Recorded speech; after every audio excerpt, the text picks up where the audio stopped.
I never expected to live with my uncle, but I had nowhere else to go after the breakup. I told everyone I needed a break from med school, that I was burnt out, but the truth was simpler and uglier. I'd been left behind. He said it wasn't my fault. He said I was too guarded, too quiet, that I didn't show up enough in love. So I packed 2 suitcases and caught the next train to countryside, where my mother's older brother, Uncle Naveed, lived in a strange old house surrounded by pine and rust.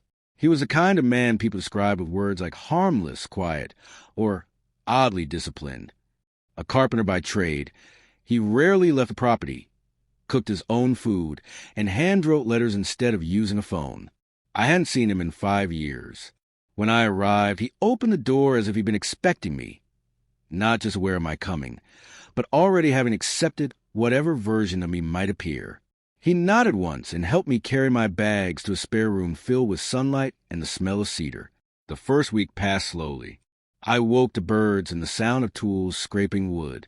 Naveed spoke little, but never unkindly. He asked no questions, made no comment about my silence or the circles under my eyes. Sometimes I caught him watching me when he thought I wasn't looking, not with judgment, but with a kind of worry that made me ache. Then, one foggy Wednesday morning, someone knocked at the door. I opened it to find a man around my age, maybe slightly older.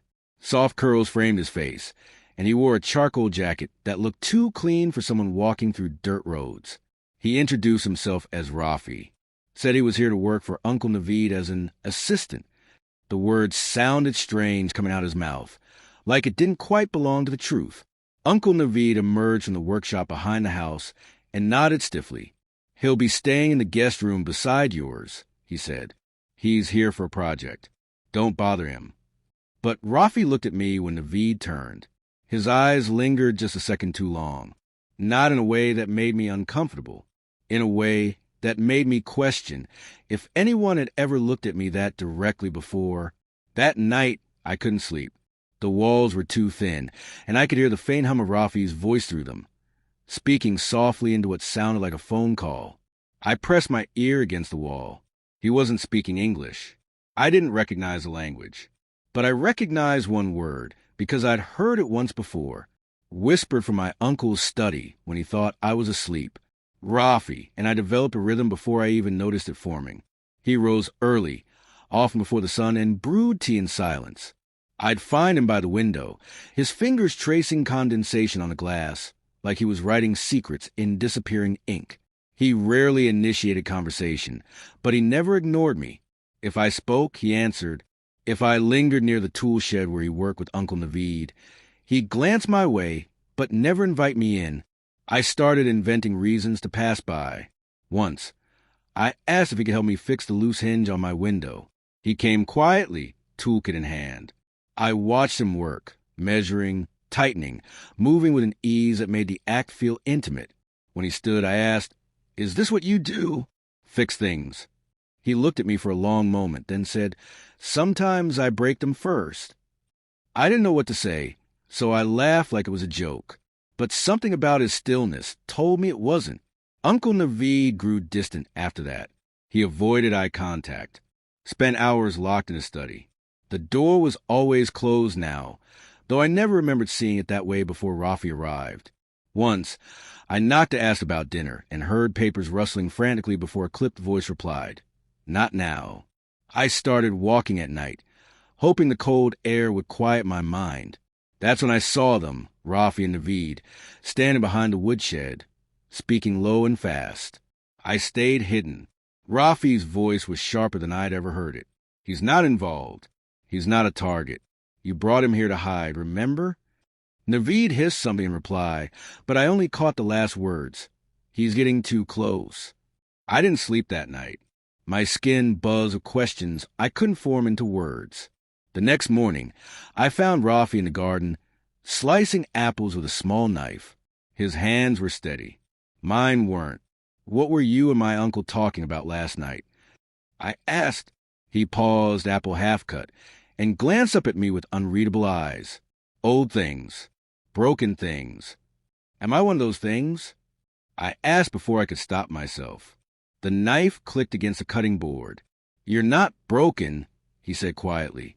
You're just watching everything too closely. I didn't respond. The silence stretched between us, heavy and charged. That evening, as twilight bled across the sky, he brought me a chipped teacup filled with spiced milk.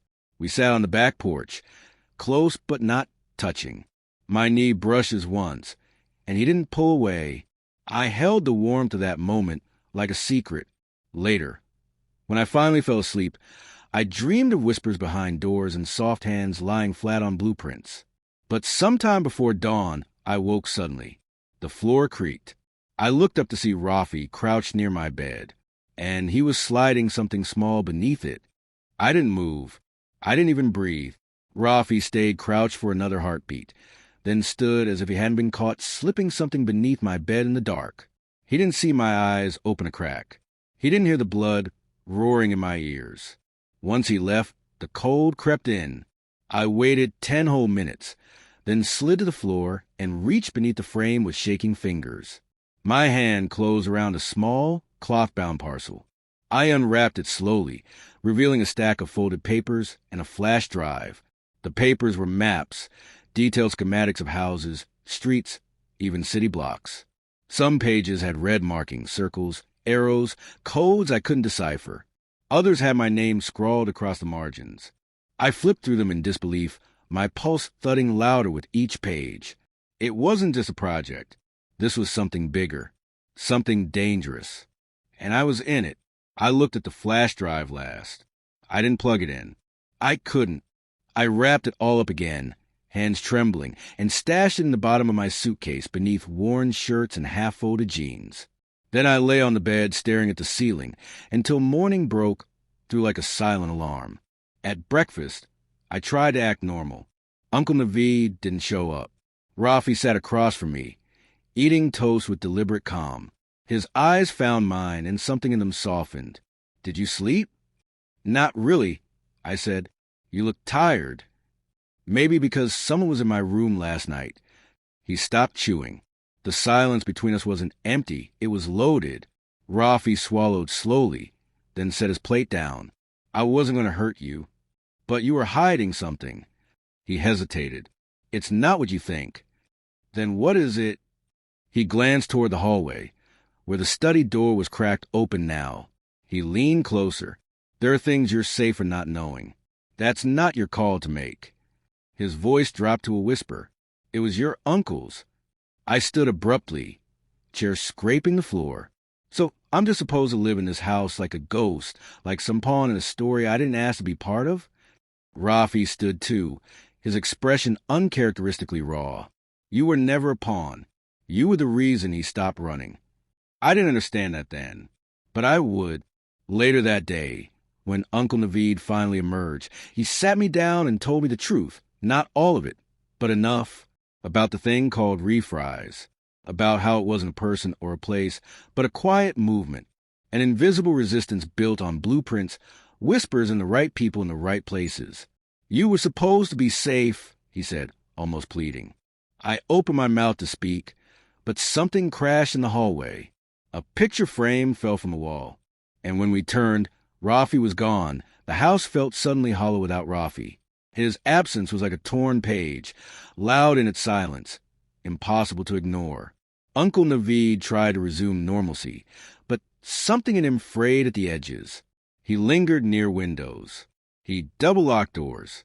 He flinched at the sound of passing cars. I didn't ask questions. Not at first.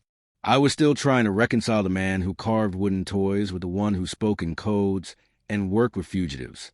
But on the third night, I found the courage to ask, "Why me?"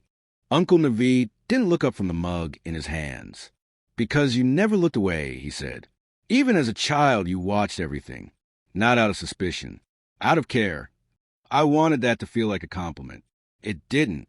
I spent hours going over maps again, staring at the red markings, searching for patterns. One blueprint matched a government building. Another marked safe houses. It wasn't just resistance. It was strategy. And Rafi, he wasn't just an assistant. He was someone trusted enough to carry operations, to plant seeds behind enemy walls. And somehow, I had been woven into the middle of it. The flash drive haunted me. I couldn't bring myself to destroy it, and I couldn't hand it over, either, not to authorities, not even Naveed. Something told me Rafi had left it for me, not out of carelessness, but purpose. A week passed before I saw him again. It was raining. I was on the porch, arms wrapped around myself, when a shadow moved between the trees. My heart stopped.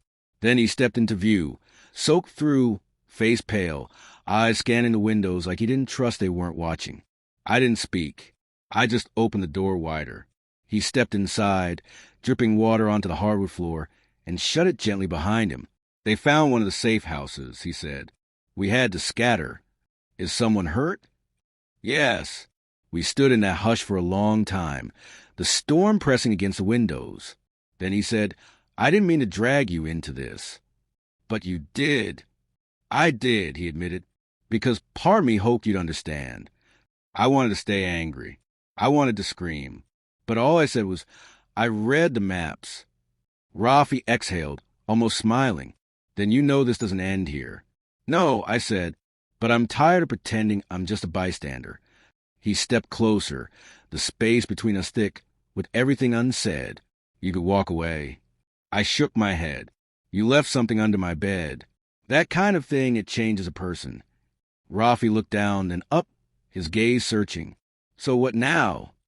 Now. I handed him the flash drive. I guess I'm in. And as his fingers brushed mine, I realized this wasn't the end of anything. It was only the beginning.